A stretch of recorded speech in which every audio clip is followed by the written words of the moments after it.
Hey everybody, welcome back to Video Game So Tarek, and I got a very fun, very exciting, and for me, ultimately goal-achieving video for you guys today. That is because we are playing Battle Tryst on the 3DO M2, but we are not playing it with an arcade board released by Konami with any sort of JAMA edge. That is because every time I talk about the 3DO M2, I say it actually does have games. One of the big misnomers out there is the 3DO M2 is completely cancelled and there aren't any finished titles for it. That is in fact not true. There is Battle Tryst, Heat of 11, Evil Knight, Total Vice, as well as Tobey Polystars on the Konami 3DO M2 arcade boards, so much so that I brought one up to MCG up in Milwaukee last year and let anyone who wanted to play on the floor come over and take a look at Tobey Polystars and play some real 3DO M2 hardware. But for the longest time, these games have been locked to the arcade boards and they are definitely rare. Now, I'm not saying a Panasonic FZ-35 is any less rare, it definitely is still that same kind of 10 out of 10 rarity, but now you can take Battle Tryst, burn it to a disc, and play it on 3DO M2 console hardware. Just so you know, this is limited to the FZ-35 because the arcade board has 16 megabytes of RAM on it for Battle Tryst, and the FZ-21 only has 8 megabytes of RAM, and also it has an encrypted BIOS. But it is one of those things. This is an evolutionary development, and it did involve a lot of different people working on it, but big thanks to Dutch Console Freak for finishing up work on Battle Tryst. They basically took a look at some of the precursor work that had been done in the community, and they cracked the code to make sure that this game could be playable with anyone that has the hardware. And before you think to yourself, well, I'm never going to have 3DO M2 hardware, that is probably true, but I have all of the software development kits, I have all the source code to those kits, I have all the encryption keys and everything else, including hardware, that would be required to make an FPGA core. Now, that is not any sort of light lift whatsoever, and I definitely don't have the ability to get that done, but of course, at some point in time when we have slightly more powerful FPGA hardware on the market, developers are going to want to try to do this, and I have everything sitting here waiting to loan out, including the hardware. And you'll see here as the FZ-35 boots up, it says please wait, and then it's going to say insert disk. This is the boot sequence on how to get Battle Tryst to actually work on the hardware. All you can do is pop the disk in and it'll automatically load up. It does take about 5 to 10 seconds, but from there it 100% works from start to finish. You can see the credits scroll, you can pick any of the characters you want, and you can just have yourself a Battle Tryst experience. I know it's not the most exciting footage, but I figured I'd let you know how it works, and Dutch Console Freak even made a custom splash screen here, which is required for all 3DO M2 games that run on real hardware. Additionally, this does have a real-time clock check, but that has been basically patched into the game executable, so it will reply to the BIOS with the correct information. And that is just because the FZ-35 is very similar to the actual arcade hardware, and trust me, I am still working on reverse booting these things, where you can take an arcade board and load up stuff like IMSA Racing. It can be done, it does require some hand soldering to actually get a controller port on there, but it is something that is kind of in progress. And I know these things take a lot of time. Honestly, it was probably 3 years ago that we talked about a beta version of Tobey Polystars booting on real console hardware that was missing a lot of the graphics and no sound. But Dutch Console Freak is also looking at Tobey Polystars and how it actually deals with its audio. Because Battle Tryst is streaming this audio into the hardware, the music isn't playing via Redbook audio. So if Tobey Polystars and the rest of the games can be made to work with that sound streaming service, and that is the goal, then you'll be able to play all 5 games on actual console hardware without having to worry about losing any features whatsoever. Now, that isn't to say that there does need to be some work done on the light gun games, because of course, of the 5 games on the 3DO M2, 2 of them are light gun games, and we do have a 3DO light gun, and we do have a controller port on the FZ-35, so it should in theory work, but of course it is going to be a heavy lift, and big thanks to Dutch Console Freak again for working with me on this. When I say working with me, they did 99% of the work. I do a lot of the research and basically get all the files in place and answer questions where I can, but I don't want you to think I did the coding on this one, because I did not. My coding is absolutely garbage. The 3DO M2 demo disc I made was basically held together with wood screws, duct tape, and dreams. But this is the hardware it's going to run on, and of course, like everything 3DO M2, I have put it up on that archive for no dollar cost whatsoever. I always want to make sure that with everyone else that I can get involved, that this stuff is always brought to fans and preserved for all time. So that means as of November 2025, the 3DO M2 is a quote-unquote release console, because it has its first completely playable game from start to finish that is not a prototype, is not a beta, or isn't a development example of what the hardware can do. Because as much fun as IMSA Racing is, it's not complete, but Battle Tryst is a full game that now works on consoles. But here's a soundtrack sample of that sound streaming I talked about, and I'll be right back with a lot more info. Takeru versus Zangoku. Round 1. Ready, go!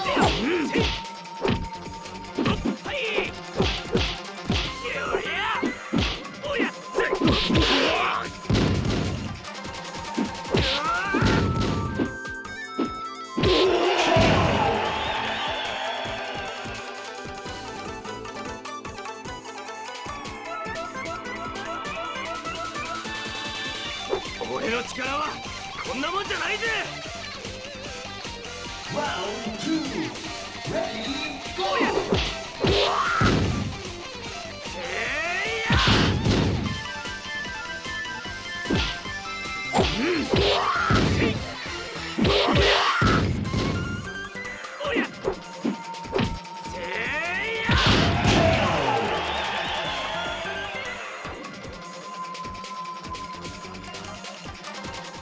I mean, audio sounds absolutely good to me, and that is because, again, the 3DO M2 is very versatile hardware. If you actually take a look at the file structure on the disc for Battle Tryst, it looks completely different than any other 3DO M2 game out there. That is because there was more than one feature to actually develop games with, as far as how the files are set up and how the audio worked. Battle Tryst is just the only game that actually took advantage of that. And just think of it this way, this hardware was ready to ship in 1996. The frame rate absolutely spectacular here, the graphics are good, and definitely over what PlayStation 1, Sega Saturn, or N64 could actually do. Even the attract sequence works here, everything is going to be perfectly fine. And if you are one of the rare owners of an FZ-35, stop button is the coin, start's obviously start, and ABC are the 3 buttons the arcade board used.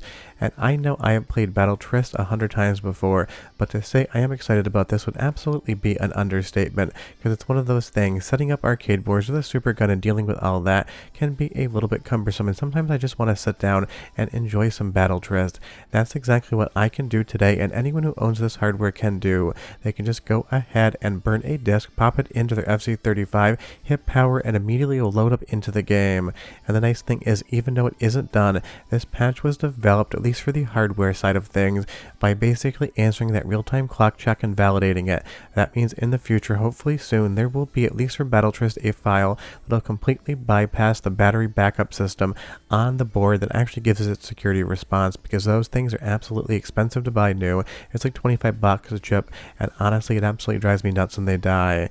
If you're ever wondering, Battle Tryst does have a first-person mode if you hit start when you're playing the game, and it definitely feels like it was intended for one very specific purpose if you just didn't watch that footage right there. But all jokes aside, Battle Tryst is a ton of fun.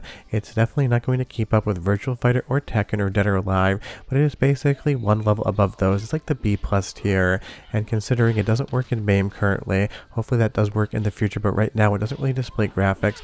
Trying to keep this game alive and original hardware alive for as long as possible definitely makes a big difference.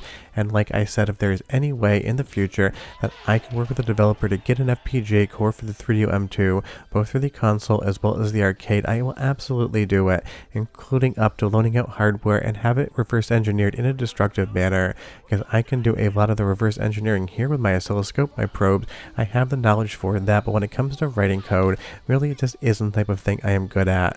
I am a very visual person. If I can look at it or imagine it, I can do it, but code where words basically translate into something else, it just really isn't how my brain works. We're going to go into another soundtrack sample so you can watch the actual FMV intro, and if you weren't aware, this game was supposed to feature 2 people from Castlevania as well. But go ahead and listen to the music, and I'll be right back with more info.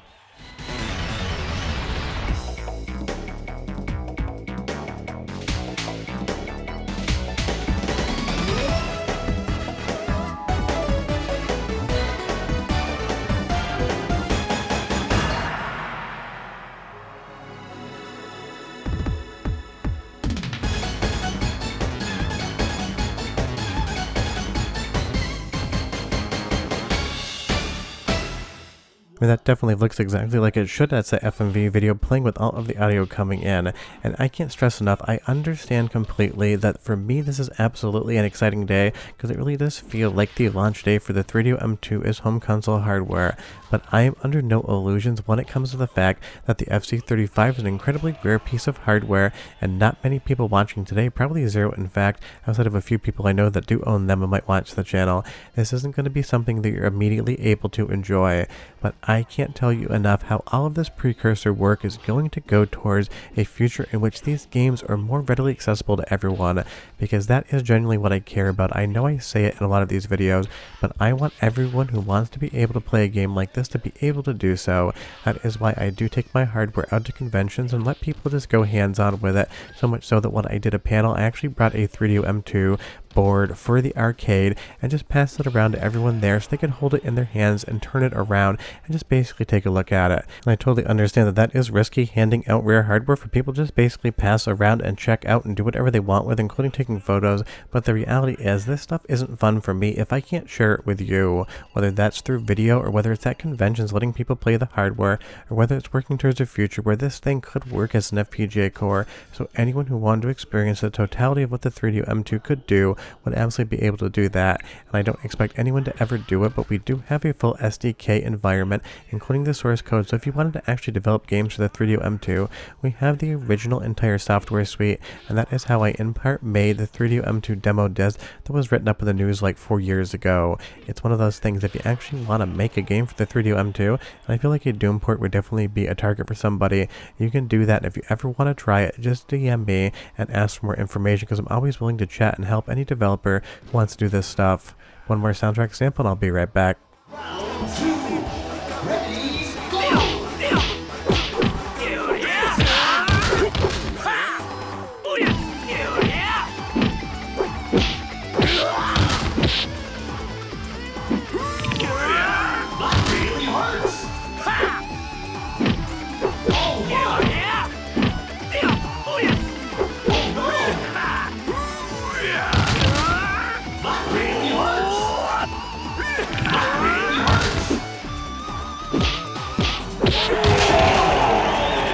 Honestly, it just sounds absolutely incredible coming out of the hardware, so big thanks to Dutch Console Freak for helping me with this one, and when I say helping, I mean he did all of the code. It's one of those things, none of these developments happen in a vacuum, whether it's the 3DO M2 community, the 3DO community, or any other community out there. People work together to make sure they can make magic happen and bring it to everybody else. I may have the world's largest collection of 3DO M2 hardware, and trust me, I'm not bragging, it's kind of a stupid thing to focus on if I'm being honest with you, and that's why I make sure that I share all the information, all the hardware, and everything else that I can, so that more people get excited, more people want to work with this stuff, and we can continue to bring more and more fun things to you. Because this was supposed to be a launch game for the 3DO M2 as a console, so just think of today as the official launch of the 3DO M2. Sure, it might be a little bit late, we're talking decades at this point in time, but better late than never is always the motto, and hopefully one day, like I said, we'll be able to get this into an FPGA core, and then the 3DO M2 can live forever for absolutely everyone. I have no goals less than that. I want everyone to be able to load this up and play it, and trust me, it might take 10 years, but I'll make it happen. Bye-bye.